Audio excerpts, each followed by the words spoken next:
El tema es creación de una ruta segura para reactivación de la cirugía plástica en tiempos de pandemia. Los expositores son el Dr. Barjún, cirujano plástico de la Pontificia Universidad Católica de Sao Paulo, Brasil, presidente de la seccional Pacífico de la Sociedad Colombiana de Cirugía Plástica, y el Dr. Freddy Ariza, anestesiólogo, presidente de la Sociedad Vallecaucana de Anestesiología. Muchísimas gracias a todos por participar. Freddy, bienvenido Mauro, esta ¿están noche. viendo la Dr. pantalla? Barjún, bienvenido. Muchísimas gracias por exponernos este tema. ¿Están viendo la pantalla? No, no se ve, Freddy. No. Listo, ya la cuadramos.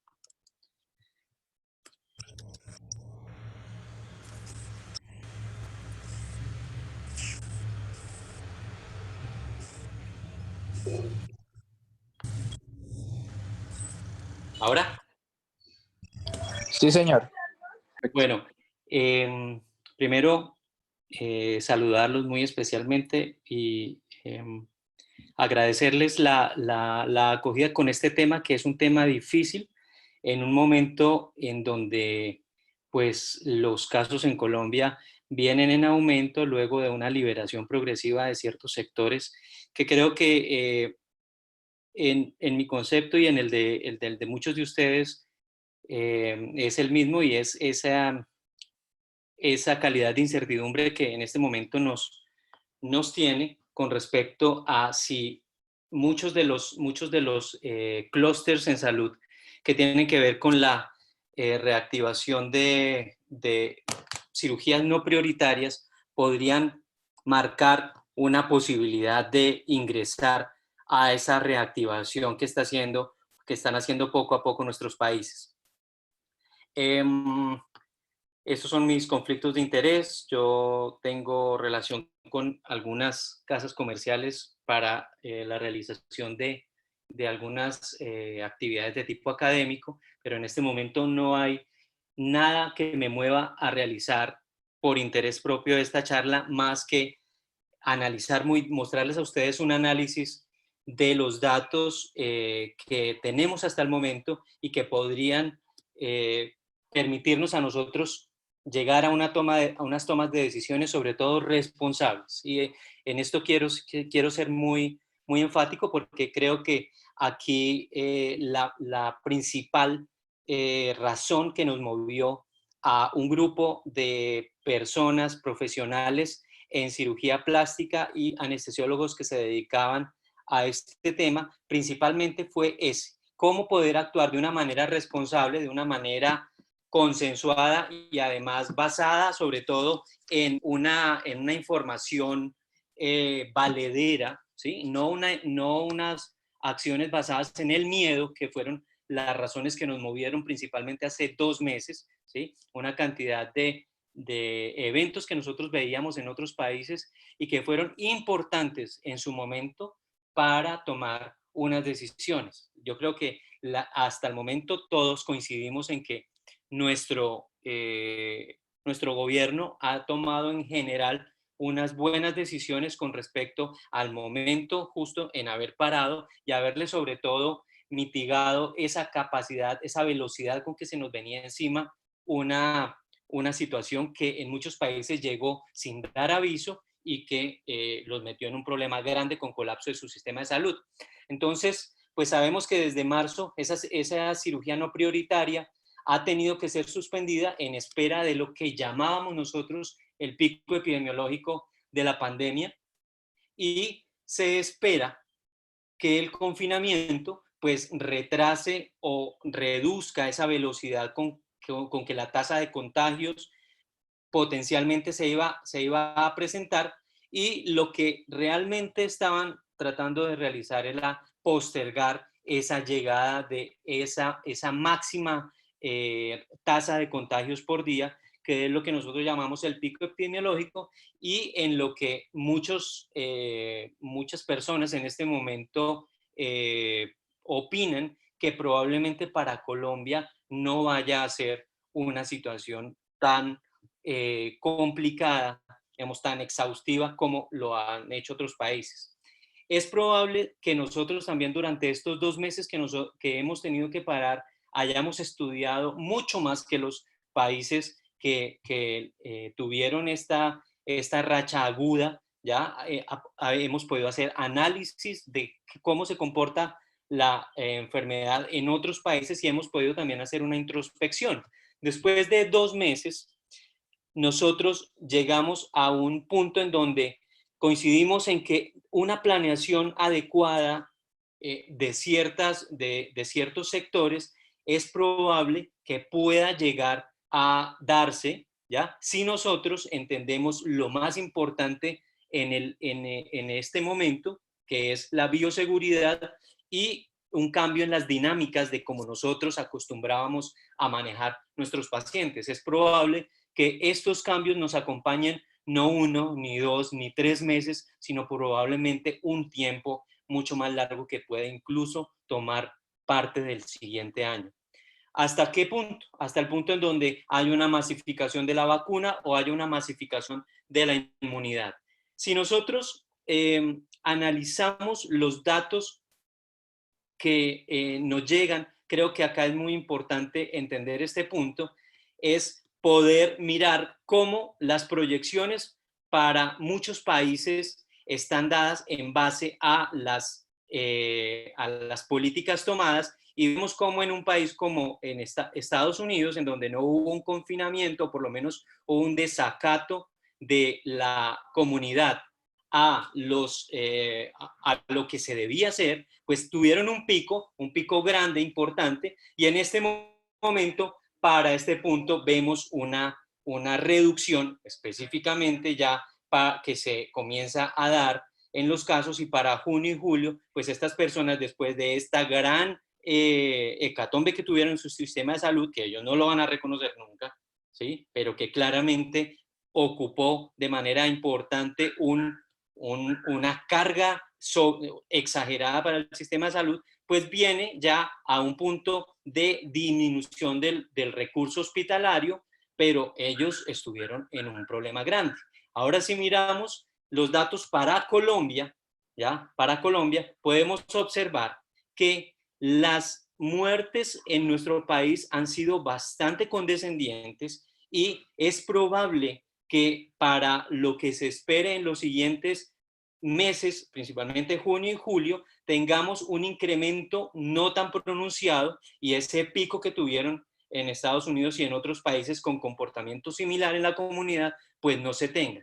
Entonces, fíjense cómo los recursos hospitalarios, si los vemos acá, en este punto, en donde vemos las camas disponibles, no sé si lo alcancen a ver acá en verde, las camas disponibles que para esta proyección son un número realmente inferior al que ellos tienen, que dice acá que son 1.757 camas de UCI, probablemente vayan a llegar a un punto en donde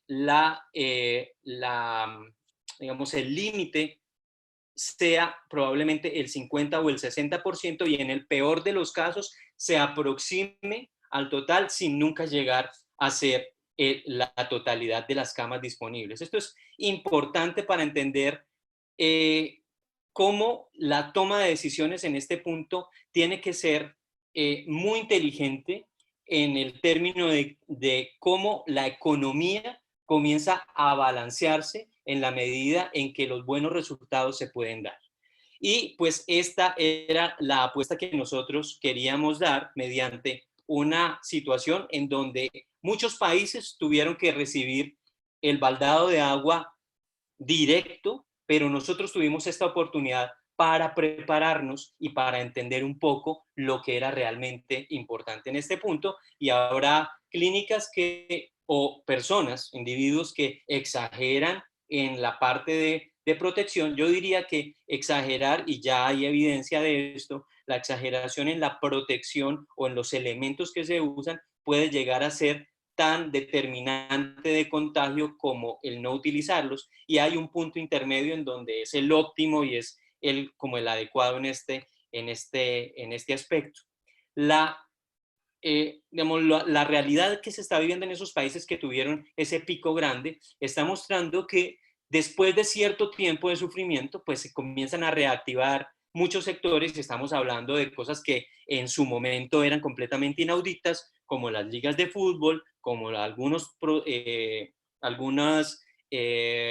clústeres económicos, y nosotros hicimos una propuesta para la creación de una ruta segura en tiempos de pandemia para específicamente un tema muy difícil para algunas personas porque no lo hacen nunca y porque creen que este tema pues solamente pertenece al área cosmética y yo creo que es importante también darle a este clúster de salud una importancia no solamente económica, sino una connotación de salud en términos de muchos puntos que mueven también al ser humano y a nuestro sistema. Y específicamente, hablando en el Valle del Cauca, pues nosotros tuvimos una gran afluencia pues, de comentarios en lo que tenía que ver con con la propuesta como tal, identificando una cantidad de riesgos, y era principalmente los riesgos de bioseguridad. ¿Qué podía pasar si nosotros, conociendo ya lo que era importante, no lo hacíamos adecuadamente? Si nosotros reactivábamos de manera desordenada y de manera no escalonada este tipo de reactivaciones de grupos quirúrgicos específicos, pues íbamos a tener unas situaciones de contagio que iban a ser pues de tipo bilateral, tanto de pacientes hacia personal de salud como de personal de salud hacia pacientes con eventuales contagios no identificados y mala identificación de pacientes que teniendo formas indolentes de su enfermedad o comienzos de contagio iban a presentar problemas en sus posoperatorios. ¿Esto en qué iba a repercutir? Pues iba a repercutir en que iban a incrementarse la cantidad de eventos posoperatorios con un aumento en los costos y un aumento en las reclamaciones, que es lo que no queremos. Todo el mundo pues tiene ese pavor a ser, digamos, demandado o a tener una gran responsabilidad o una gran sensación de culpa por pasar pacientes que probablemente puedan tener la enfermedad. Sin embargo, la propuesta que nosotros hemos realizado tiene que ver con muchas de las cosas que yo he comentado aquí. Y la propuesta específicamente fue crear un documento con unas recomendaciones y unas medidas que considerábamos fundamentales para restablecer la cirugía plástica con fines estéticos de una manera estructurada y segura. ¿Basada en qué? Basada en no solamente en la normativa, que a veces se retrasa un poco con lo que está sucediendo en el mundo, sino que adicionalmente queríamos hacerlo de manera segura con muchas de las recomendaciones que todavía están en un punto de estudio por el mismo Ministerio de Salud. Entonces, hicimos un trabajo multidisciplinario en donde agarramos epidemiólogos, agarramos virólogos, juntamos cirujanos plásticos que tenían desde su punto de vista una visión de los problemas principales, digamos, en el quirófano, y anestesiología, que quizá el punto más importante que permite esta buena asociación es crear una situación intermedia en donde la seguridad y también el dinamismo del trabajo en equipo podría llegar a salvarnos esta situación en donde muchas de las clínicas, muchas de las instituciones que se dedican solamente a este tipo de actividades, pues no pueden soportar más este tipo de situaciones económicas en donde ya el desgaste es muy importante. Entonces, este documento, que era enfocado en la seguridad, centrado en el paciente y en el talento humano en salud, aún así, aún sabíamos que con las mejores intenciones y con los mejores datos posibles y las mejores recomendaciones, pues obviamente no serían infalibles, porque el contexto externo no se puede manejar totalmente ni es controlable totalmente. Entonces, aquí es muy importante que tanto el cuidador como el paciente, la institución y el familiar del paciente entienda que el contexto en ciertas situaciones es completamente inmanejable en la medida en que se hará lo mejor posible para mitigar el riesgo, pero no puede descartarse del todo. Si fuera tan fácil, entonces las pruebas serían perfectas y sabemos que las pruebas no lo son, ¿ya? Estamos en este momento en un punto donde vamos incrementando lentamente nuestras estadísticas, pero no tenemos unas situaciones tan caóticas como las que están viviendo nuestros países vecinos, ¿ya? En donde tenemos tasas de contagio por millón de habitantes de hasta 3.500 por cada millón de habitantes, que eso es una situación que claramente está salida de un control o de un posible arranque o de un posible pensamiento para arrancar cirugía no prioritaria. Entonces, la propuesta, que ustedes ya la deben haber escuchado mucho y que probablemente la sepan mucho mejor que nosotros, incluye una cantidad de filtros en donde el valor más importante que se da a esta cantidad de filtros es el valor de del interrogatorio clínico, que está compuesto por una ficha epidemiológica que tiene un primer abordaje que se hace cuando el paciente solicita el servicio.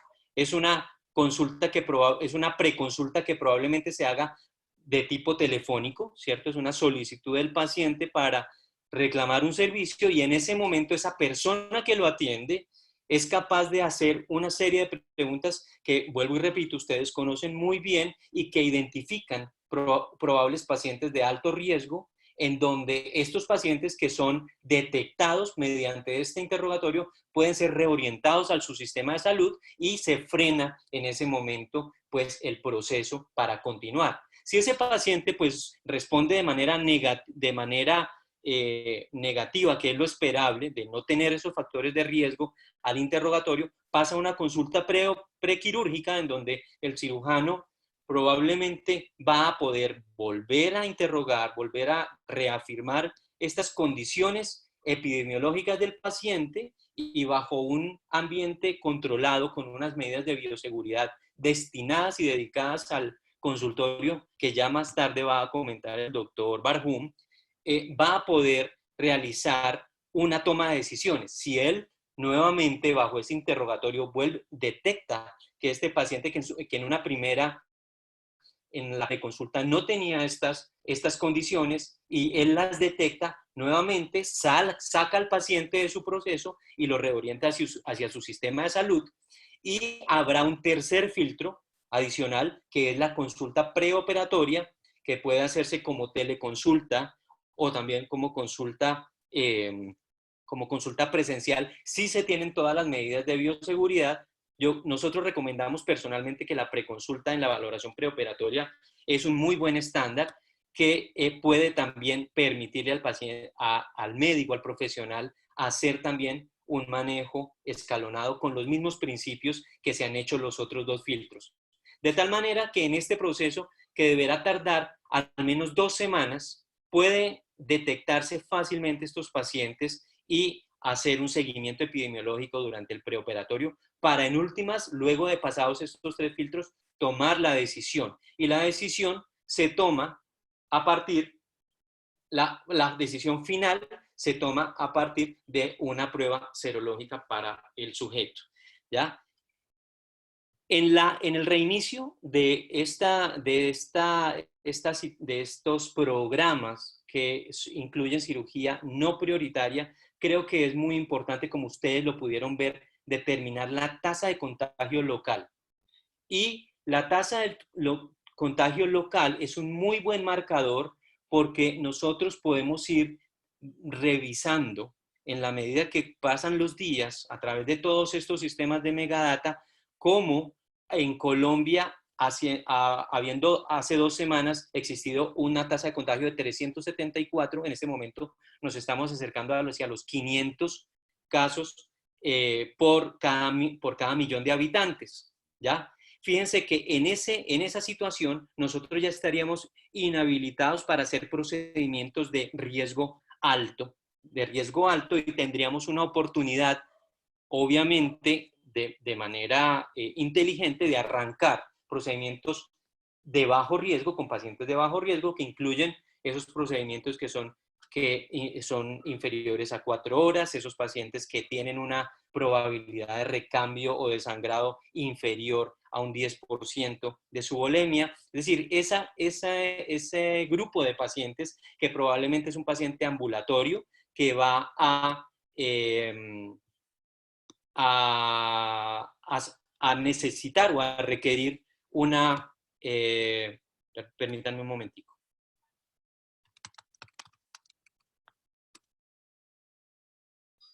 Ese grupo de pacientes que realmente no va a significar una carga importante para el sistema de salud. Esto es muy importante porque lo que menos queremos con este reinicio es llegar a tener que ocupar un sistema de salud que está siendo destinado para otro tipo de prioridades. Entonces, el punto que llega a balancear el indicador que es la tasa de contagios será la tasa de infraestructura de UCI ocupada por pacientes de COVID.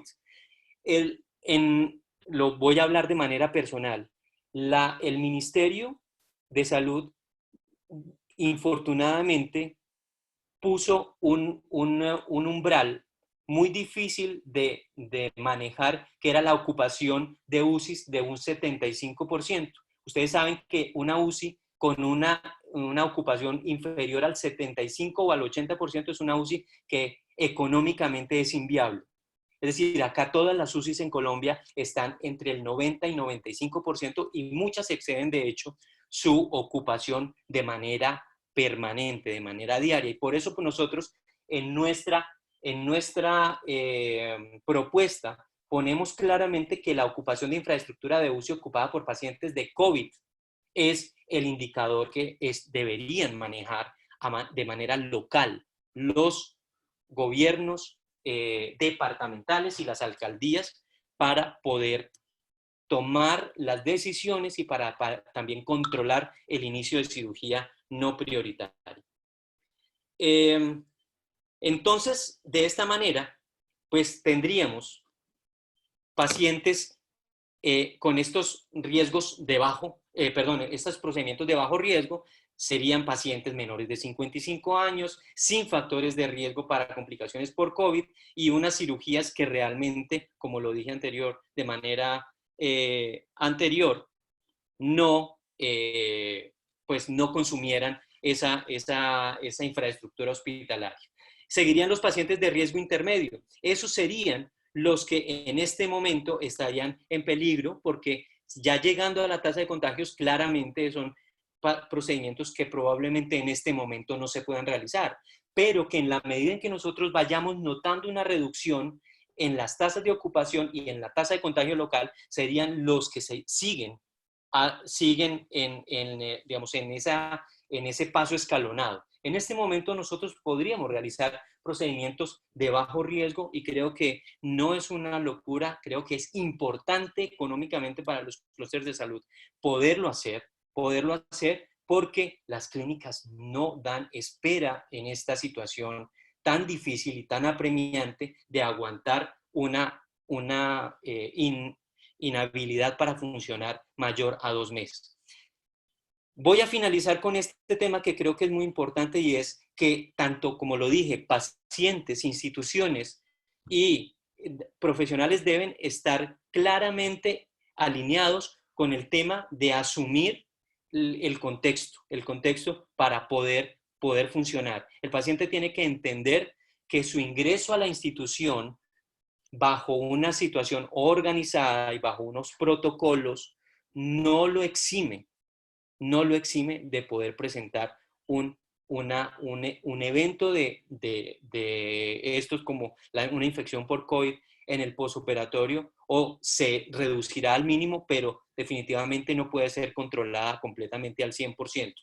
Creemos que con esta propuesta, si el paciente lo entiende, ¿sí? Y el paciente pasa esos filtros y se hacen todos los esquemas de bioseguridad identificados tanto para profesionales de salud como para el mismo paciente en sí, vamos a tener una justificación basada en la información científica más relevante, pero adicionalmente en la información local más importante, con una contribución sólida a la seguridad perioperatoria venida desde no solamente la parte académica, sino también la parte profesional y la parte epidemiológica. Acá lo que necesitamos es que todas las clínicas estén alineadas con unos estándares que puedan generalizarse, ¿ya? Con una propuesta clara en términos de reducir las complicaciones postoperatorias y los costos en la atención. Yo con esto, como preámbulo, doy paso a lo que va a hablar el doctor Saad acerca de cuáles son esos detalles que incluyen además de la propuesta. Creo que como conclusiones a mi intervención podríamos decir que bajo un contexto local, las instituciones pueden realizar una reactivación progresiva que inicie por los procedimientos de baja complejidad, teniendo en cuenta la bioseguridad, todos los componentes de bioseguridad recomendados, pero que también deben estar en la condición de estar muy atentos a los datos locales para también tomar la decisión de parar en cualquier momento. Pero creo que es importante también arrancarlo. Entonces, con esto voy a dar paso a la intervención del doctor Barhum. Doctor Barhum, muy buenas noches.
Doctor Barhum. Sí, buenas noches. Buenas noches para todos. Voy a continuar con la exposición que comenzó el doctor Ariza, una excelente exposición. Nos hizo un resumen y una introducción excelentes del problema y de cómo llegamos a estudiar este tema y a diseñar en equipo. Ya que trabajamos en el quirófano en equipo, decidimos también trabajar en equipo para encontrar una manera de retornar a nuestras actividades, tanto los anestesiólogos como los cirujanos plásticos, y buscamos una ruta segura para poder retomar nuestro trabajo de una manera adecuada y también siguiendo las recomendaciones gubernamentales del Ministerio de Salud y de las Secretarías de Salud que nos controlan nuestro trabajo. Nosotros, ¿qué hicimos? No pretendemos en realidad hacer un grupo de investigación, ni pretendemos llegar a la cura del COVID, ni nada por el estilo. Lo único que pretendemos es diseñar una manera de retomar nuestro trabajo de una manera que sea segura, como lo explicó muy bien el doctor Ariza, primero que todo para el equipo médico, que tenemos que cuidarnos nosotros, que somos los cuidadores. Y en segundo lugar, para el paciente. Y en tercer lugar, el otro pilar importante que debemos cuidar es la institución y nuestro personal que trabaja con nosotros, ¿cierto? Entonces, por esta razón, nos dedicamos, como dice el tiempo de cuarentena, es un tiempo de preparación, donde nos preparamos, estudiamos y encontramos la manera de poder desarrollar nuestro trabajo sin correr riesgos adicionales, porque ya el riesgo inherente existe para todos. Entonces, quisimos determinar cuál era la mejor estrategia para reactivar nuestro trabajo en cirugía plástica de una manera segura, como lo dije, para el equipo, para el paciente y para toda la institución. De esta forma, hicimos, primero que todo, una lectura selectiva para ver en la literatura qué nos servía para resumir, para concretizar esta actividad. Y encontramos, con la ayuda de un epidemiólogo que nos ayudó en esta investigación, que sí existen muchísimos artículos, miles de artículos, pero la gran mayoría son artículos prácticamente inservibles desde el punto de vista de evidencia médica. En realidad no existe ningún artículo con una evidencia médica que sea buena, ¿cierto?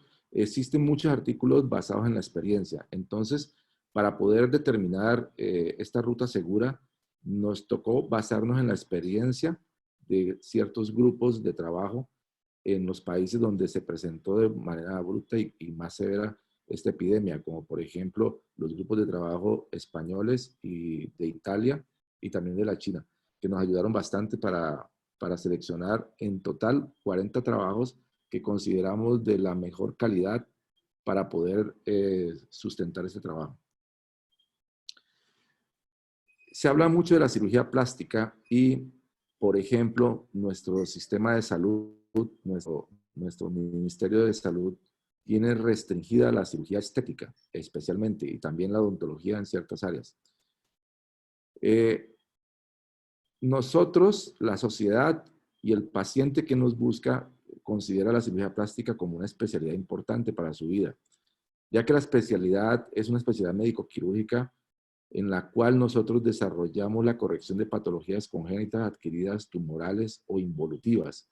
Y nosotros ayudamos en equipo, cuando digo nosotros, hablo de todo el equipo quirúrgico, Perdón, ayudamos a... ¿Aló? perdón, doctor Barhum. Sí. Sí. Creo que se quedó congelada la imagen de la presentación. Ok. Nosotros ayudamos a... Es una parte importante de la medicina que ayuda a reintegrar el individuo a la sociedad, a sus funciones, a su vida social y laboral. Entonces, como les venía explicando, consideramos de máxima importancia reintegrarnos a nuestro trabajo. Para esto, hemos hecho este trabajo basado en las recomendaciones de expertos que encontramos en la literatura, como ya les había comentado. Primero, ¿qué debemos tener en cuenta? ¿Aló?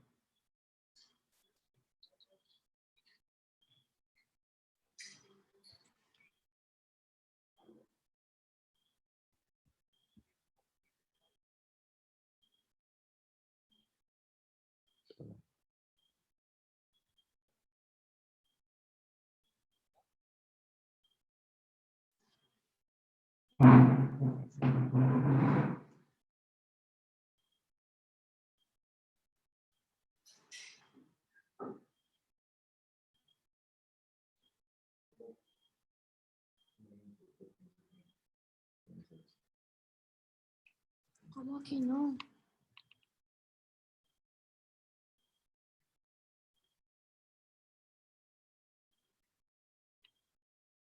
Ok. En la pantalla, con esto. Ya. Aquí está.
Bueno, les pido disculpas que tuve aquí un problema técnico y me dijeron que no se veía la pantalla.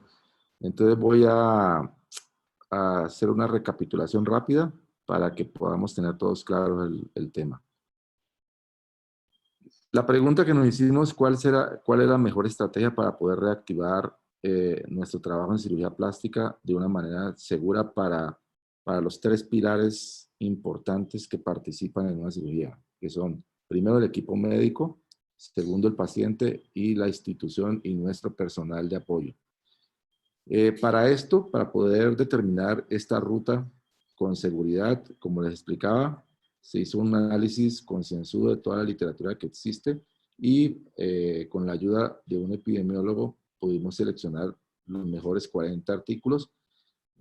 Quiero que nos quede claro a todos que estos artículos no son medicina basada en evidencia. No existe en COVID en este momento medicina basada en la evidencia por lo súbito de la epidemia. Tenemos literatura basada en experiencia. Entonces nos basamos en la experiencia de los grupos más importantes y la mejor literatura que han publicado para poder diseñar esta ruta. Les explicaba que la cirugía plástica debemos considerarla como una especialidad muy importante de la medicina, que ayuda a integrar el individuo a la sociedad, a su grupo familiar y interviene en las tres cosas fundamentales de la salud, que son la parte física, emocional y psíquica del individuo. Entonces, basado en la mejor literatura que pudimos encontrar, como les comentaba, hemos diseñado una ruta o un cambio en la dinámica de nuestra consulta y nuestro trabajo en cirugía habitual para poder adaptarnos a esta pandemia y a la vez trabajar de la mano del equipo, corriendo el menor riesgo posible el equipo como el paciente y también el personal que trabaja en la institución. Lo primero que encontramos es que debe haber un cambio en la dinámica y en la logística en el consultorio. Primero, y comienza todo por la valoración prequirúrgica. Es muy importante en estos momentos, algo que ya se venía implementando en la medicina, que era la teleconsulta o la videoconsulta. Con esta época de pandemia ha cobrado una gran importancia. Debemos tener, ojalá todos implementemos algún tipo de videoconsulta o de teleconsulta, porque hacemos una primera, digámoslo así, preselección del paciente antes de que llegue a una consulta presencial en nuestros consultorios. Ahí es donde está la importancia de la ficha epidemiológica, de la cual hablaba el doctor Ariza, muy bien. Y nosotros llegamos a la conclusión de que haciendo la ficha epidemiológica en 3 oportunidades, que son la preconsulta, por videoconsulta, por teleconsulta, la consulta presencial ya con nosotros en el consultorio y la preconsulta, la consulta preanestésica, son 3 oportunidades valiosas en las cuales vamos a analizar la ficha epidemiológica del paciente y su conducta epidemiológica y también los síntomas que probablemente presente el paciente o los antecedentes de contacto con personas contagiadas con COVID. Esto es muy importante para seleccionar el tipo de paciente que vamos a llegar a cirugía. Es importante tener en cuenta que no vamos a pretender nosotros hacer 100% el diagnóstico de paciente sano. Este diagnóstico es muy difícil comprometerse con él, porque tenemos dos momentos complicados. El paciente asintomático, que a veces es difícil de diagnosticar, y también los falsos negativos. Esos son los 2 problemas grandes que tenemos nosotros en el diagnóstico de esta enfermedad. Debemos incrementar también en el cambio de la dinámica el estándar de bioseguridad y los requisitos médicos para programar los pacientes. ¿Qué quiere decir esto? Nosotros como cirujanos y anestesiólogos siempre hemos tenido un estándar de bioseguridad en nuestros quirófanos. Nosotros ya conocemos la rutina de bioseguridad, la tenemos estandarizada. Lo que hay que hacer es incrementar estos estándares de bioseguridad, ser más acuciosos. Como decía el doctor Ariza, no debemos tampoco sobreactuarnos, o sea, sobreprotegernos, porque hay que tener en cuenta que esta sobreprotección debe tener un estricto protocolo de retirada de esos equipos de bioprotección, porque nos podemos contaminar en la quitada de esos equipos. Entonces tenemos que racionalizar de acuerdo a nuestro rango de riesgo y tenemos que determinar cuáles son las mejores medidas para nuestro quirófano, sin exagerar, teniendo en cuenta que lo indispensable es evitar la producción de aerosoles posiblemente contagiosos y también mantener entre todos la adecuada distancia y la protección tanto respiratoria como ocular. Son los puntos indispensables que debemos tener en cuenta. Siempre tenemos que basarnos en la bioprotección teniendo en cuenta la forma de contagio de la enfermedad. Para programar pacientes para cirugía también debemos incrementar los requisitos médicos que ya teníamos, que eran de un alto estándar de calidad. O sea, debemos tener en cuenta que nuestros pacientes, según la literatura, se complican básicamente por dos causas grandes, que son el sangrado en cirugía y el tiempo quirúrgico. Entonces debemos trabajar mucho en disminuir el tiempo quirúrgico y también en seleccionar pacientes sin comorbilidades, pacientes ASA1 y pacientes con procedimientos que veamos que no tengan riesgo de sangrados moderados ni severos. Eso hace parte muy importante de la selección del paciente. Entonces, ¿qué estándares de bioseguridad deben implementarse en el quirófano para todos? Como les dije, es indispensable cuidar el equipo quirúrgico. ¿Por qué razón? Una persona del equipo quirúrgico que se enferme de COVID va a ser entrada en cuarentena a todos. O sea, si se enferma el anestesiólogo, entramos en cuarentena todo el equipo quirúrgico. Entonces, tenemos que volver obligatoriamente a parar nuestras actividades. Y además del riesgo que corremos de salud y de vida, todos los que participamos en la cirugía. Por esa razón, debemos ser muy juiciosos todos en la bioseguridad. También tenemos la obligación de proteger nuestro paciente. Como ya les dije, vamos a hacer todo lo posible por llevar un paciente sin infección con COVID. Y debemos también garantizar hasta donde nos es posible que este paciente no se nos contamine en el quirófano y explicarle al paciente todas las recomendaciones para que no se contamine en el transcurso de la clínica a su casa o con el acompañante. No voy a entrar en detalles de que si debemos usar doble guante, máscara N95. Yo creo que esos detalles todos los conocemos bien, todo el mundo ya los ha estudiado, todo el mundo ya los tiene racionalizados y no es el objetivo de esta charla entrar en esos detalles. Hay algo que debemos tener en cuenta y es qué información le vamos a ofrecer a nuestro paciente. El paciente debe conocer la situación epidemiológica actual. Debemos tener en cuenta que la cirugía plástica es una cirugía electiva, pero también es una cirugía optativa. O sea, el paciente es quien elige realizarse la cirugía plástica y también es quien opta por este procedimiento. Nosotros somos prestadores de servicio de salud. O sea, nosotros les prestamos al paciente la posibilidad de que desarrolle la elección que tomó.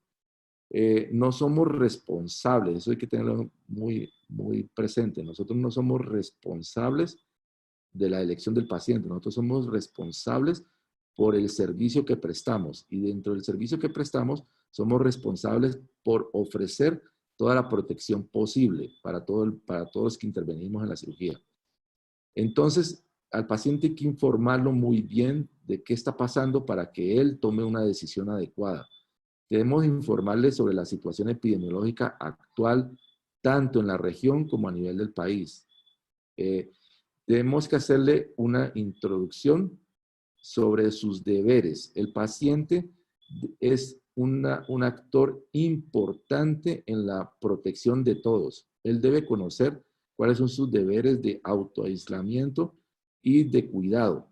Y también debe participar en las medidas de bioprotección. Tiene que tener unas instrucciones de cuidado y controles, ojalá por medios virtuales. En lo posible, como les decía, tenemos que instaurar la consulta virtual o las recomendaciones virtuales para disminuir al máximo el contacto directo entre las personas, o sea, con los pacientes y con el equipo médico. Y algo muy importante que no hemos encontrado en muchas recomendaciones, que se han olvidado del acompañante. Debemos tener en cuenta que nuestros pacientes van a las clínicas por razones obvias con un acompañante para entrar y para salir de la clínica. Si no tenemos en cuenta el acompañante como un actor importante y como una posible vector de contagio, se nos va a escapar un anillo importante que puede ser causa de un contagio, un futuro contagio. Por esa razón, el acompañante debe ser incluido en los deberes y en los cuidados también. Y además, recomendamos que el acompañante firme un consentimiento, por lo menos en la clínica, mientras esté acompañando al paciente, de que conoce, también debe hacer una ficha epidemiológica cuando ingrese con su paciente a la clínica. Es importante este detalle. Nosotros pensamos también en el paciente que proviene del extranjero. ¿Por qué razón? No es secreto para nadie que Colombia y sobre todo Cali es una ciudad que recibe mucho extranjero para cirugía plástica. Entonces, pensamos en este paciente y planteamos una ruta segura también para estos pacientes que provienen del exterior. De acuerdo a lo que analizamos en la literatura, diseñamos unas recomendaciones lo más fáciles posible. O sea, cuando decimos fáciles quiere decir que sean de cumplimiento, porque de nada sirve uno diseñar recomendaciones exageradas que nadie va a cumplir. Es preferible hacer unas recomendaciones que podamos cumplir todos. Entonces también debe tener una preconsulta, o sea, la consulta por videoconferencia, en la cual debemos aplicarle la ficha epidemiológica con todos los antecedentes y todos los síntomas al paciente. Ojalá podamos hacer como mínimo esta teleconsulta 15 días antes de la fecha que el paciente piense viajar o piense venir a su cirugía, piense venir al país. Tenemos que tener en cuenta que el paciente antes de viajar debe tener unos cuidados. Hay que recomendarle un autoaislamiento. Hay que explicarle sus deberes porque es importante que él participe del cuidado. También recomendamos que a estos pacientes se les haga una de las pruebas que llaman pruebas rápidas o la serología para determinar los niveles de si el IgM y el IgG son positivos o negativos. Esto hemos encontrado que nos ayuda también a seleccionar el paciente para el viaje. Por ejemplo, si la IgM nos sale positiva, el paciente tiene enfermedad activa. Entonces, así sea asintomático, se le recomienda que no viaje y que siga las recomendaciones de su sistema de salud. Si el paciente tiene inmunoglobulina M negativa, pero la G está positiva, eso significa que el paciente está ya asintomático o ha pasado más de 15 días más de 20 días del posible contacto, este paciente sí podría viajar, porque quiere decir que presentó la enfermedad y que ya presenta niveles de protección en su sistema inmunológico. Durante el vuelo, debemos recomendarle al paciente que escogimos que ya puede viajar, que debe mantener todas las medidas que ya se conocen, la medida de distanciamiento social, utilizar idealmente unas gafas, el tapabocas permanente, hacer un lavado frecuente de sus manos y mantener la esterilización con el alcohol como se recomienda.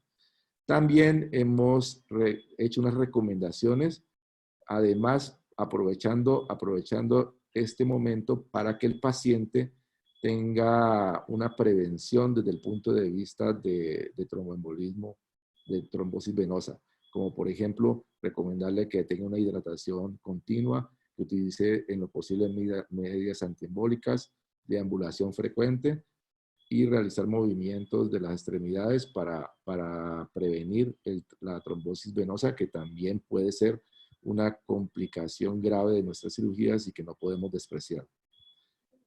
Luego de la llegada al país, hay que considerar un aislamiento social. En este punto, esto es una recomendación, tengan en cuenta, no es algo fijo ni algo estandarizado.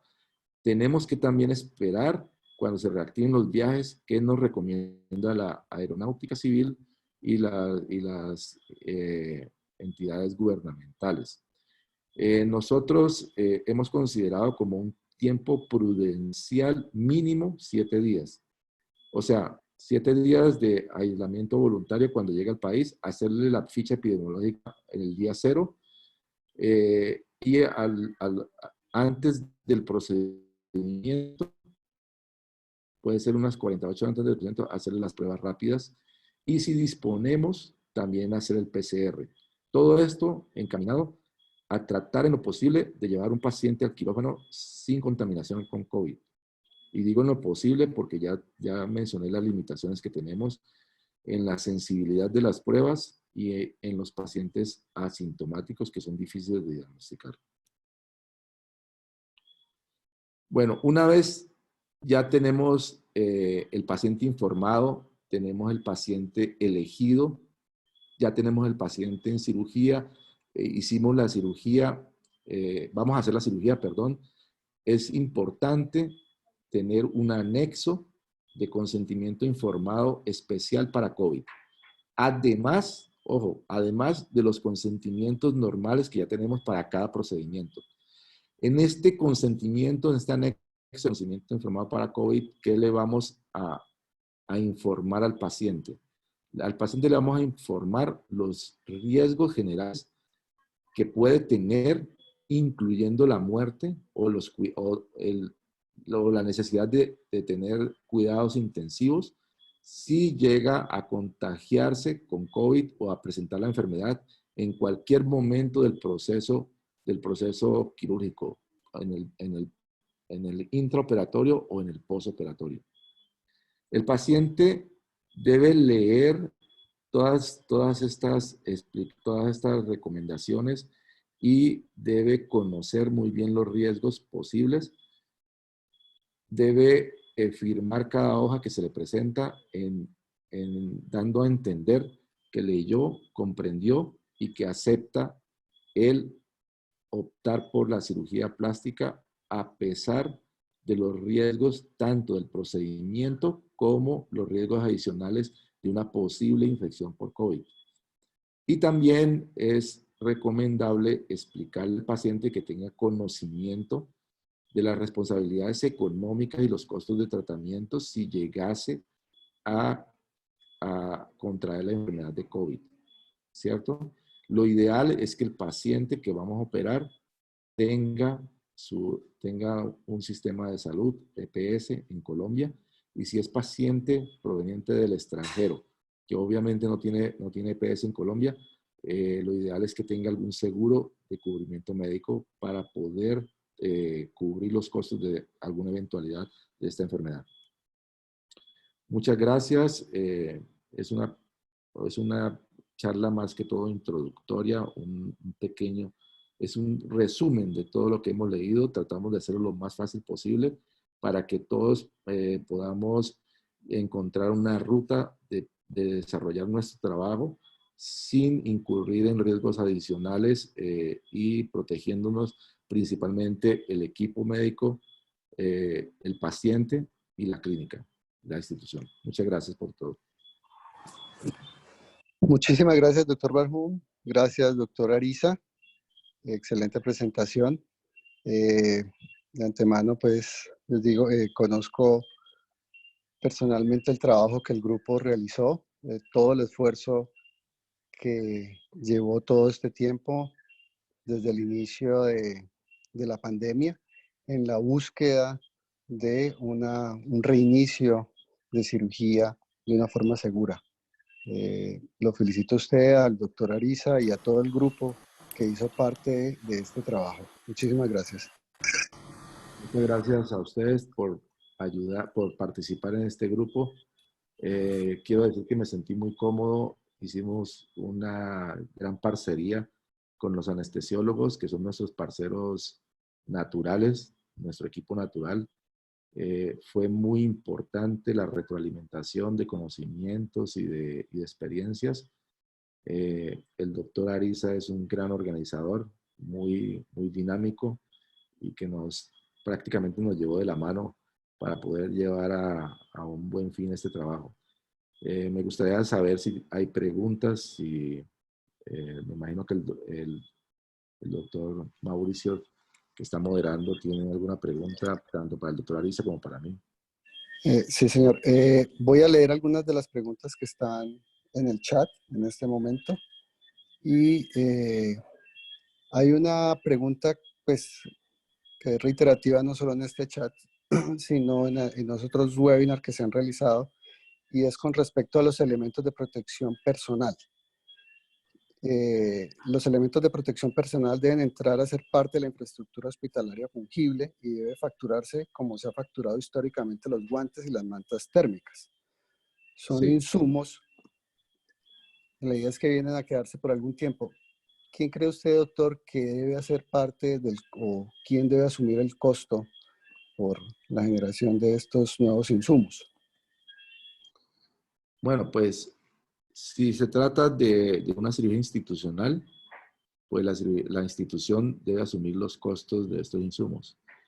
Si se trata de una cirugía particular, siempre en las cirugías particulares, nosotros, pues el paciente es quien asume los costos de estos insumos en realidad, ¿cierto? Eso es uno de los puntos que le hemos explicado en las múltiples reuniones que han tenido nuestros dirigentes, tanto de la sociedad como del sindicato, al ministro de Salud. El ministro de Salud está muy preocupado, uno de los puntos que él argumenta de la restricción a la cirugía estética, por ejemplo, a la parte estética de nuestro trabajo, que nuestro trabajo debemos siempre tener en cuenta que es integral, que es cirugía plástica, pero tiene un componente que es meramente estético, y a esto le ha hecho restricción. ¿Por qué? Argumenta que no tiene presentación que una cirugía electiva particular impacte negativamente el sistema de salud, ocasionando un gasto adicional. Entonces nosotros precisamente en las reuniones que han tenido nuestros dirigentes le han explicado bastante bien al ministro que nuestras cirugías, por el hecho de ser particulares, el paciente está cancelando los costos tanto de las pruebas que se hacen como de todos los incrementos de los insumos de bioseguridad que vamos a tener en la cirugía. Por lo tanto, nuestras cirugías electivas y optativas de cirugía plástica particular no van a impactar de ninguna manera en forma negativa el sistema de salud colombiano.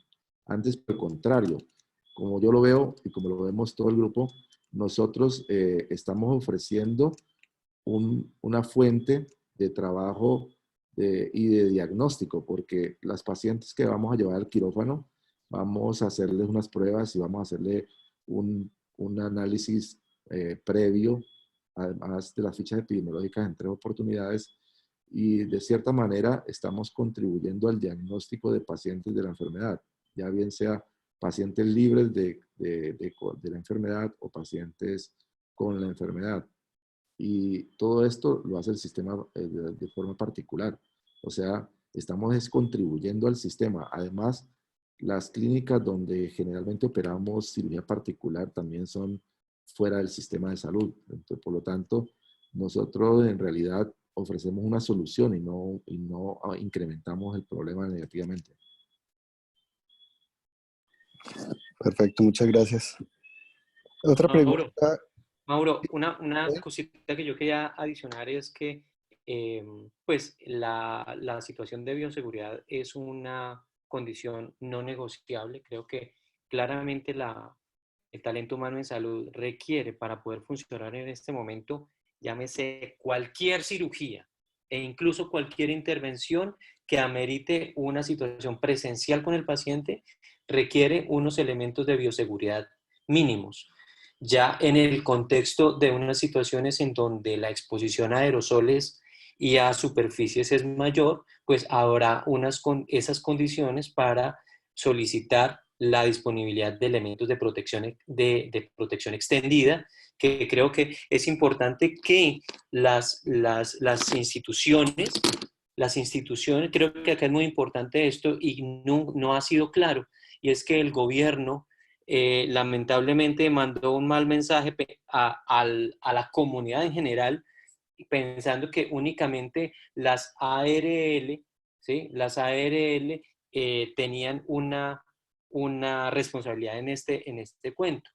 Pero yo creo que acá es muy importante que las instituciones en primera medida, ¿sí? Las IPS, las instituciones en salud, entiendan que es fundamental tener corregido o por lo menos planificado de manera adecuada este tema de los elementos de protección para garantizar un trabajo, sobre todo un trabajo digno y seguro para los pacientes. Si eso no está resuelto, las clínicas no pueden dar el siguiente paso, ¿sí? O sea, si esto no está claro, no puede pensarse en hacer absolutamente nada de ahí en adelante. Creo que este es un fundamento primordial para poder entrar a lo demás. Bajo ese contexto, pues ya las propuestas que vengan vendrán. Pero acá nos preguntaban que si el gobierno, que tenían entendido que el ministerio no avalaba la activación. Es que no hay ningún decreto que prohíba la cirugía no prioritaria. Todo se ha manejado a partir de unas circulares en las secretarías de salud, y eso es lo que la gente tiene que ver y negociar en la medida en que se pueda llegar a ese tipo de gobiernos locales, ¿sí? Acá preguntan, ¿cuáles cirugías se piensan iniciar? Pues las cirugías que se deben iniciar son las cirugías que ameriten, o sea, que incluyan casos en donde el riesgo para ocupación de la infraestructura hospitalaria de UCI sean mínimos, es decir, pacientes de bajo riesgo, como lo dijimos, y procedimientos también de bajo riesgo. Es decir, nosotros necesitamos entrar en unas condiciones en que vayamos entendiendo cómo puede ir funcionando mi grupo, mi equipo quirúrgico, y en la medida en que yo vaya conociendo el contexto, voy dando mayores pasos. No podemos entrar a hacer de manera desproporcionada cosas que se salgan de las manos o que lleguen a tener que ocupar infraestructura hospitalaria de una manera desmedida. Definitivamente sería una medida completamente irresponsable actuar en esa vía. Nuestra propuesta es precisamente esa: conozcámonos localmente y a partir de un trabajo sencillo, induzcamos un modo de trabajo que nos vaya vinculando a todos en la cultura de la bioseguridad y el cuidado del paciente bajo unas medidas que necesariamente tendrán que cambiar, como estos filtros que se van a hacer unos interrogantes que ya no nos van a permitir hacer lo que hacíamos antes, que a veces entrábamos al quirófano y ni siquiera hablábamos con el paciente. No, acá sí ya se volvió muy importante entender de boca del paciente cómo ha sido su actividad en los últimos 15 días. Y yo creo que este es uno de los principales puntos positivos que nos hizo replantear este contexto, que ahora sí tenemos que escuchar a los pacientes e indagar clínicamente todas esas clases de semiología aburridas que teníamos en base a una detección temprana de cosas que a veces no son muy buenas, no tienen un papel muy bueno en términos de predicción por parte de las pruebas. Ya vimos cómo las pruebas casi que son como lanzar una moneda al aire. O sea, hacer una PCR en un paciente asintomático es casi que botar el dinero. Por eso la recomendación claramente del ministerio es no hacer este tipo de pruebas de PCR en los pacientes asintomáticos para decidir un tipo una cirugía, tomar una decisión quirúrgica, sino que si usted tiene la oportunidad de hacer estas pruebas serológicas rápidas, quizá le den una mejor información discriminativa, pero la tiene que unir a su interrogatorio clínico, porque sin interrogatorio clínico la prueba carece de cualquier valor. Acá es muy importante que esta propuesta que nosotros hicimos le da ese valor agregado a ese interrogatorio, a esa capacidad de valorar en el paciente a partir de una serie de preguntas estructuradas su potencial riesgo de contagio frente a la enfermedad. Perfecto, doctora Gisa, muchas gracias por la aclaración. Una pregunta ya más de tipo técnico con respecto a la cirugía. En cirugía plástica facial, rinoceptoplastia, blefaroplastia, ¿es una buena alternativa a considerar anestesia local dada por el plástico facial y una sedación dada por el anestesiólogo? ¿La puedo contestar? Sí, les vas a... Listo. Gracias, doctor. Creo que la respuesta es totalmente sí, pero la respuesta está pegada o está condicionada por el tema de la bioseguridad. Ya, digamos, se ha claramente identificado que estas zonas, pues son zonas en donde la exposición a mucosas del paciente, pues serán mayores, ¿cierto? Y creo que las medidas de contención en este punto necesitan un desarrollo importante, es decir, necesitan sobre todo esa concientización del profesional que va a hacer esto.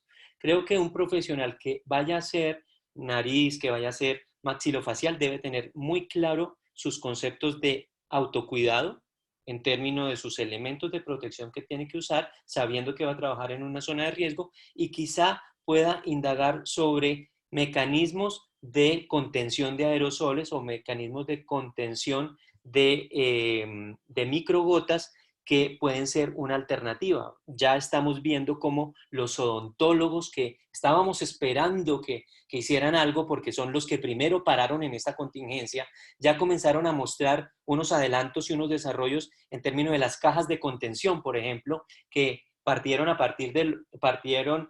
bajo la experiencia de los anestesiólogos para abordar la vía aérea. Ya hay cámaras de contención para odontología que son muy funcionales y que le permiten al profesional poder trabajar. Probablemente quienes trabajan este tipo de zonas, ¿cierto?, puedan también pensar en estos elementos de contención sumados a sus elementos de protección para tener un reinicio seguro.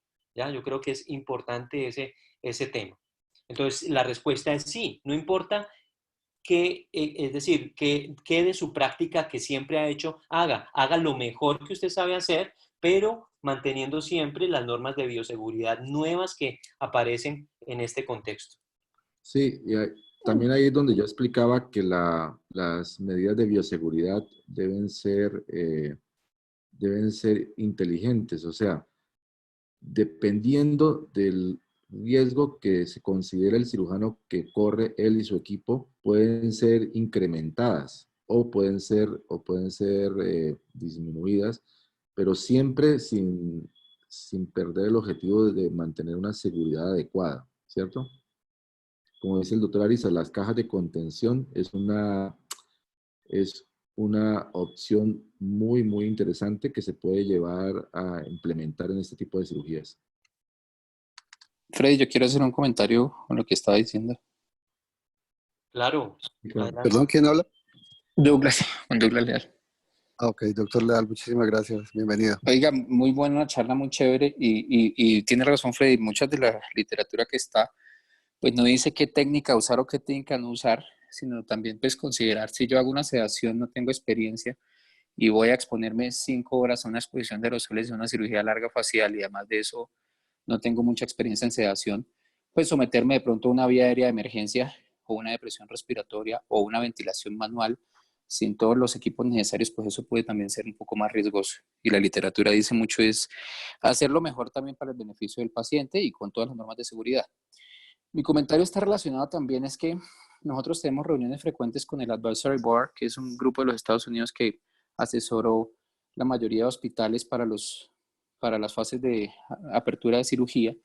Y en la reunión que tuvimos la semana pasada con la Asociación Colombiana de Clínicas y Hospitales nos decían que mucha de la literatura, como bien dijo el doctor Barón, y como dijo, y como salen, digamos, los reportes del ministerio y la información que tiene la información del ministerio, es que nosotros estamos viendo literatura y publicaciones de los países que están viendo la tormenta por un espejo retrovisor, que tuvieron un pico severo, digamos, de la epidemia.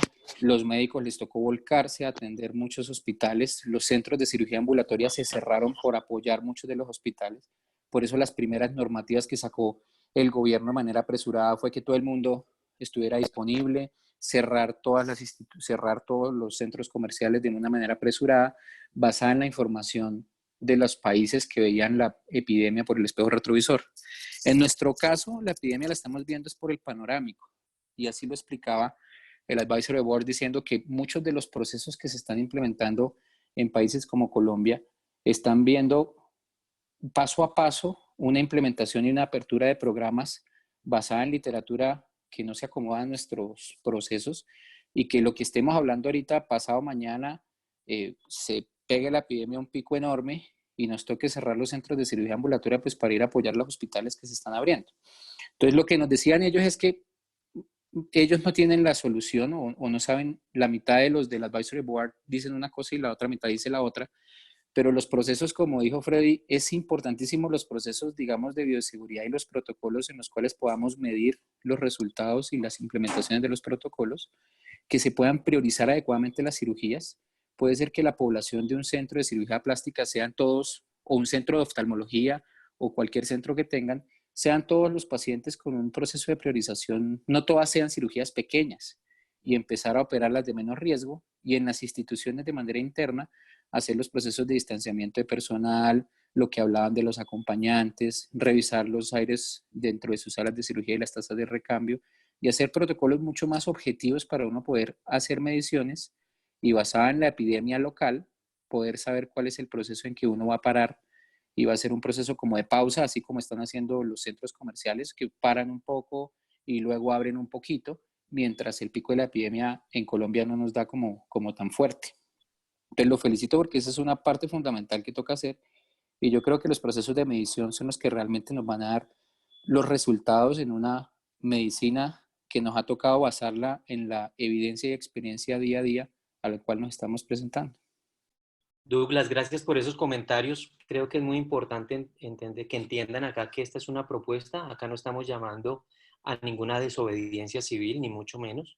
Creo que siempre hay que ir de la mano con las normas locales, pero creo que también es importante irle indicando desde la ciencia y de la academia, desde la academia con propuestas claras como la que hicimos en este documento, que también ha sido, pues ha tenido críticas, ha tenido comentarios positivos, como todo, pero creo que ha sido importante para replantear la posición frente a este tipo de procedimientos en un punto en donde sabemos que a Colombia le tocó una realidad diferente, tangencialmente diferente a países como México, como Estados Unidos, España, y en donde es posible, bajo un sistema estructurado y propuestas sólidas, realizar digamos, acercamientos a una posibilidad en donde no solamente se tiene una premura por iniciar, sino que también hay una clara certeza de cuándo parar, porque acá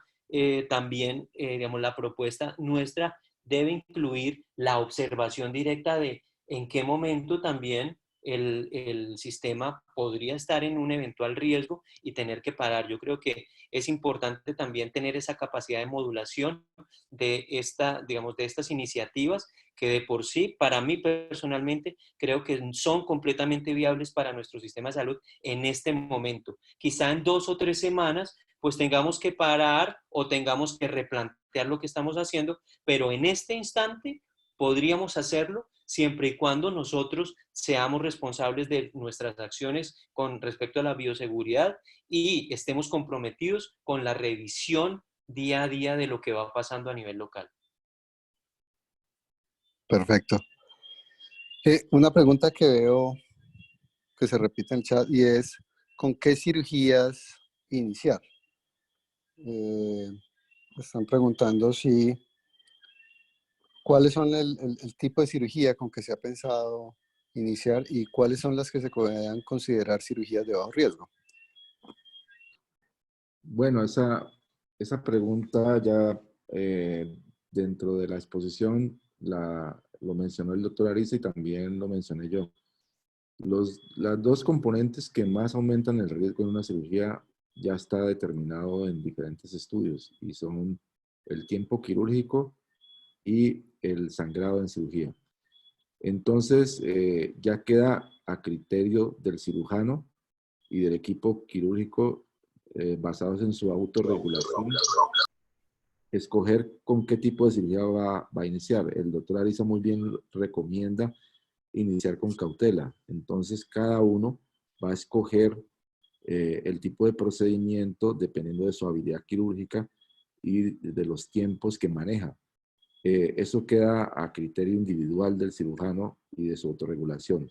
Lo otro que se puede considerar es la formación de equipos quirúrgicos con un paracadémico. Esto ayuda bastante, digamos, a realizar procedimientos quirúrgicos en menor tiempo y obviamente con menor sangrado. O sea, básicamente lo que hay que tener en cuenta es esos dos puntos y ya. Perfecto, gracias. Y Freddy, una pregunta, ¿anestesia general o anestesia epidural por el riesgo de los aerosoles? ¿O Sí. qué opinas? Sí, esta pregunta es un dilema clásico que se viene con este cuento de la exposición a aerosoles. Y yo personalmente, después de haber leído mucho, pienso que aunque evitar la anestesia general, En un webinar. sí, evitar la anestesia general puede reducir la exposición a aerosoles, yo recomiendo a las personas que no acostumbran en su práctica clínica a hacer este tipo de procedimientos bajo esta técnica, que no lo realicen, que no lo realicen. Y de manera similar, si usted en su práctica diaria no acostumbra a hacer anestesia locorregional o peridurales, no exponga al paciente a este tipo de cosas que usted no realiza frecuentemente, porque quizá lo está llevando a un nicho de mayor riesgo que quizá el que usted quiere evitar al hacer este tipo de abordajes. Personalmente pienso que lo que debe primar aquí es el concepto de autocuidado específicamente, y si definitivamente la vía aérea debe abordarse las precauciones que ya están muy bien delimitadas, delineadas, pues se deben ajustar a su institución, a cómo usted está haciéndolo. Antes se decía que no se podía utilizar, por ejemplo, máscaras laringeas, y muchas instituciones de manera ambulatoria estamos utilizando de manera adecuada las máscaras laringeas, teniendo en cuenta las medidas de contención necesarias, la cámara o las contenciones de plástico, una cantidad de elementos que usted puede usar para hacer su práctica más segura. Así es que en este momento, pues nada es mejor que lo otro. Acá lo único que es mejor es lo seguro. Y lo seguro es lo que yo sé hacer y mi preferencia general sobre lo que, como siempre he abordado a los pacientes. Perfecto, muchas gracias. ¿Alguien que esté participando en el webinar desea realizarle algunas preguntas a los expositores?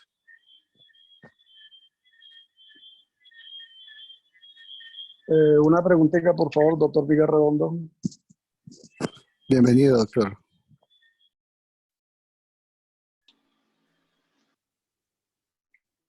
Sí, doctor, le escuchamos la pregunta.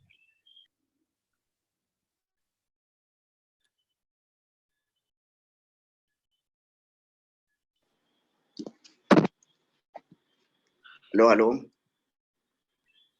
Sí, Doctor Redondo. Ahí sí ya me escuchan. Ya.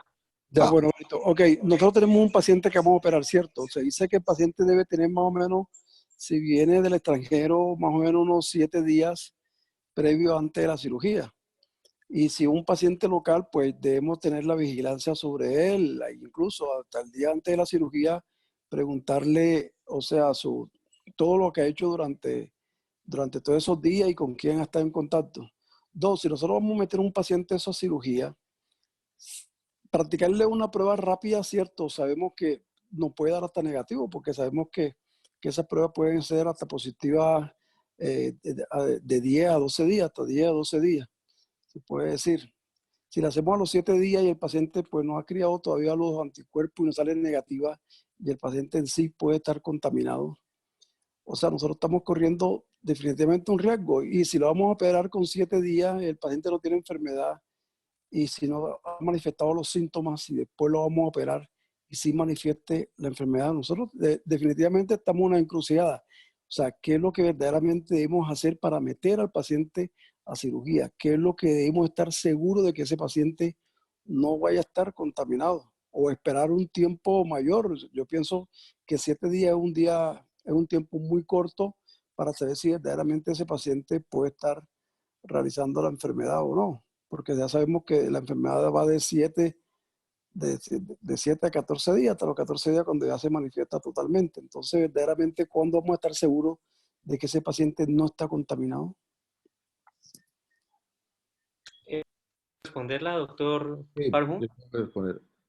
En realidad, nunca vamos a estar seguros de que el paciente no está contaminado al 100%, porque ya expliqué, en esta enfermedad tenemos dos problemas, el asintomático y los falsos negativos. Eso nos puede llevar a un paciente enfermo a la sala de cirugía, esos dos problemas. ¿Qué es lo que debemos hacer? Si tenemos alguna duda, como usted muy bien lo dice, debemos esperar más tiempo. Es lo prudente.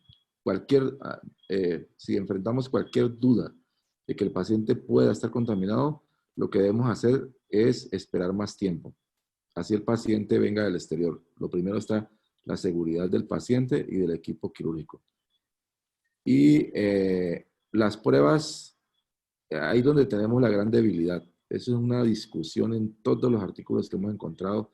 No se ha podido llegar a un consenso precisamente porque tanto las pruebas rápidas como la PCR tienen baja sensibilidad. Y ahí es donde está el talón de Aquiles en el diagnóstico. Doctora Alicia, ¿quiere complementar alguna cosa? Nada, yo creo que, es decir, la ruta segura para la paciente internacional o que viene del extranjero debe ser una ruta que sea muy similar a lo que se hace con la paciente local, que es una verificación en 3 pasos, de una ficha epidemiológica, un autoconfinamiento antes de su salida del país de origen, y un confinamiento también a la llegada del país en esa ventana de tiempo que ocupa prácticamente los 14 días, pues podrá hacerse la cirugía. Creo que acá más importante que eso es realizar las verificaciones mediante esas fichas epidemiológicas. Vuelvo y repito, los interrogatorios estructurados son la pieza clave del rompecabezas aquí. ¿Sí? Esto, si usted lo quiere complementar el día antes de cirugía con una prueba serológica, le da una factibilidad de predicción muy alta, quizá mucho más alta o mucho mejor, con una versatilidad mucho mejor que la que le daría una PCR realizada a un paciente a la topa tolondra sin una verificación estructurada bajo un interrogatorio. Creo que acá es simplemente hacer estos filtros sumados a una prueba serológica da mucha seguridad. Ahora, vuelvo y lo repito, esto es una cuestión de confianza entre el médico, una relación de confianza entre un paciente, un médico y una institución, unos médicos y una institución, bajo los estándares de bioseguridad, pero sin una garantía de que se pueda presentar el evento de infección. Para un paciente nacional, la infección por COVID no necesita ser cubierta por un seguro, porque el sistema de salud colombiano, por decreto, bajo la emergencia económica, está en la obligación de prestar los mecanismos de infraestructura para la atención de los pacientes con COVID, sea la situación que sea. Eso no importa. Para una paciente internacional, pues habrán los mecanismos de aseguramiento que le permitan también tolerar una posibilidad o eventual carga para este tipo de eventos. Una pregunta, doctora Arisa. Sí, doctor. Te habla Alfredo Paredes. Doctor. ¿Cómo está, doctor? ¿Qué más? ¿Cómo van? Felicitarlos pues, por la charla, por el trabajo. Excelente. Yo tengo una inquietud, tú me lo acabas de decir en ese momentico. La gran preocupación del ministro es la carga que representamos nosotros, nuestros pacientes, en el momento que un paciente de contagio. Y se acabas de decir que ese paciente, quien va a responder es el Estado, porque es una enfermedad por COVID. ¿Ya? Entonces sí es algo significativo para ellos y por eso es la negativa en parte, no solamente por los equipos de bioseguridad. Ahora, para aclarar aparte, ahora la cuestión es, más o menos las 3 pruebas juntas, lo que tengo entendido es que te da una cobertura de un 90%. ¿Ya?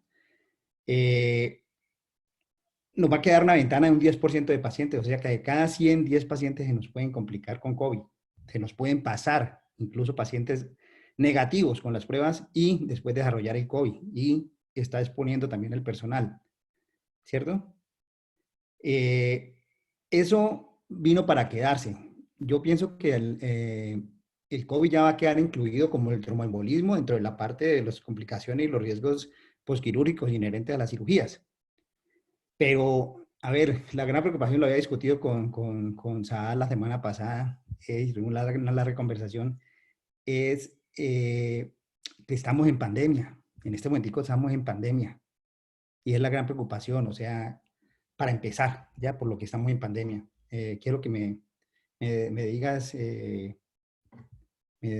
pues esa es mi opinión. Estamos en pandemia y sería muy osado a veces tratar como de entrar ya a trabajar sin unos protocolos como, pues tenemos todo más organizados que cualquier otra especialidad, creo, porque en otras especialidades no están haciendo ni las pruebas suficientes, ya solamente unas pruebas rápidas y para de contar y un consentimiento que firma el paciente y el cuestionario que hay que llenar. De resto, el paciente churumbum para cirugía, ¿ya? Ahí donde existe la discriminación que yo digo de parte del gobierno y del ministro, nos están tratando diferente, sin equidad, y nos están negando, vulnerando el derecho al trabajo. Si nosotros y los otros lo hacen, ¿por qué no lo podemos hacer nosotros? Pero mi gran preocupación es esa parte del que estamos en modo pandemia. Quiero que nos amplíe un poquito más con lo que te acabo de decir. Sí, yo creo y comparto muchísimas cosas que usted nos ha dicho. Es decir, la creación de estas propuestas que incluyen el análisis local y el seguimiento local permiten que la reducción en el riesgo se dé de manera ostensible, pero sobre todo acá es muy importante que la institución, porque aquí tenemos instituciones, personalmente en el Valle, instituciones que solamente se dedican a este tipo de procedimientos, ¿cierto? Entienda que bajo esta situación, lo que creo que ella debe demostrar ante los entes gubernamentales es, primero, que sus equipos quirúrgicos, cirujanos, anestesiólogos, instrumentadoras, enfermeras, están bajo unas políticas de bioseguridad claras. Eso tiene que quedar, ¿cierto?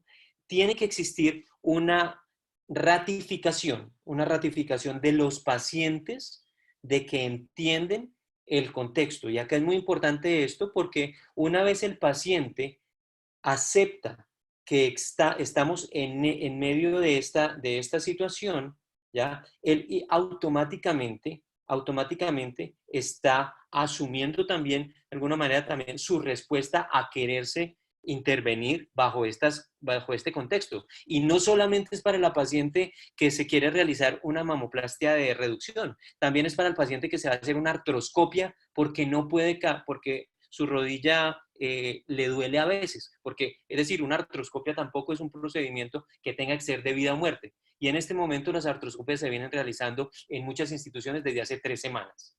¿Sí? Entonces, bajo ese contexto, si nosotros vamos a evaluar que, es decir, en problemarnos con el cuento de la cirugía plástica, debemos partir de que estos pacientes, instituciones y cuidadores están aceptando bajo una documentación que está firmada por pacientes, cuidadores e institución, respaldadas también por ellos mismos, que bajo estas condiciones van a actuar de la manera más adecuada, bajo la manera más adecuada. Y obviamente, bajo este contexto, habrán casos de situaciones de aparición de sintomatología posoperatoria en pacientes con COVID. Ojo que aquí es muy importante que la información que nosotros tenemos de aumento de la mortalidad en cirugía ambulatoria o cirugía programada fue de un contexto en donde pacientes, en donde los países no tenían control ni tenían conocimiento de lo que era la enfermedad. Estas informaciones y estas publicaciones salieron a las 2 semanas de haberse presentado el arranque abrupto y desmesurado en Europa, y esa es la información que nosotros tenemos. Entonces también, de alguna manera, estas publicaciones sobredimensionan una cuestión que para nosotros puede no ser así, porque para nosotros quizá en este momento conozcamos mucho más de lo que conocieron en China, en España y en Italia cuando tuvieron su crisis de salud. Entonces acá es muy importante eso, tanto pacientes comprometidos, cuidadores e instituciones bajo un mismo contexto, todos en un acuerdo común de seguir adelante. ¿Por qué? Porque el paciente tiene que cambiar su forma de actuar, tiene que asumir unos compromisos y unas responsabilidades que tiene con las recomendaciones que se le da en su institución y por su equipo médico. El médico, a su vez, genera unas recomendaciones de autocuidado para precisamente no hacer contagio cruzado, y la institución presta todos sus mecanismos de infraestructura para que el quirófano sea un centro seguro en donde no vaya a haber transmisión cruzada y en donde se respeten todas las normas para evitar que alguna cosa como esta llegue a ocurrir. Bajo ese contexto yo creo que podemos arrancar si todos tenemos el compromiso de cumplir nuestro granito de arena en esta cadena de vida que significa también la atención de muchas necesidades de la gente. No solamente una artroscopia, sino también muchos otros procedimientos que incluyen la cirugía plástica. Yo quiero adicionar algo con respecto a la pregunta de Alfredo. Hay que tener en cuenta que el riesgo en una pandemia es inherente, el riesgo de contagiarse, y lo tenemos todos. Nosotros al realizar nuestro trabajo en cirugía plástica, en realidad no vamos a aumentar el riesgo, ¿cierto? Tampoco podemos garantizar riesgo cero, ¿sí? Esas dos cosas hay que tenerlas muy en cuenta. Y la otra es que le vamos a brindar, antes de operar a un paciente, toda la información posible. Y el paciente puede optar libremente por no operarse. O sea, no es una obligación operarlo. Eso debe quedar muy claro. Es facultativo. Perfecto, muchas gracias, Doc. El doctor Henry Medina había solicitado realizar una pregunta. Doctor Medina. Gracias, Mauricio. A ver, el interés del Ministerio y de los servicios de salud en Colombia en este momento es que, uno, que no aumentemos los casos COVID, y dos, que no aumentemos la estancia por A o B motivo en las UCIs, ni las hospitalizaciones o sea, fuera de nuestras clínicas, o sea, las complicaciones. Mi experiencia en los últimos 25 años es que la mayoría de las complicaciones en cirugía plástica se deben sobre todo a la lipoabdominoplastia y a los combos, supercombos. Entonces tenemos que ser nosotros objetivos, tenemos que ponerle nombre y apellido, qué vamos a hacer y qué no vamos a hacer.